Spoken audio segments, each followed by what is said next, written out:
Nos últimos 5 anos, ministros, nos últimos 5 anos, foram assassinados 121 policiais em serviço.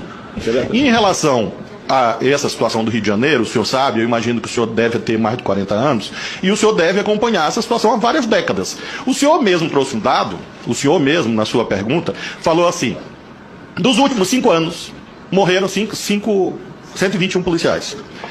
Quem era o presidente da República nos últimos 5 anos? Não, presidente. O ponto não é esse, ministro. Não, mas eu... É porque não, só é importante colocar o raciocínio do Senador Flávio. A ação foi feita para reduzir a letalidade policial e não aconteceu. Senador Flávio, o ministro está com a palavra. Só isso. O ministro Mas está com a palavra. para ajudá-lo no raciocínio. Ele está levando para o lado que não é a verdade.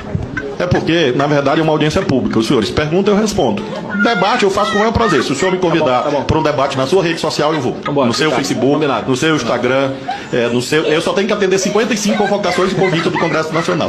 Mas que é um recorde na história do Parlamento. Mas eu vou com o maior prazer na sua rede social e debato lá.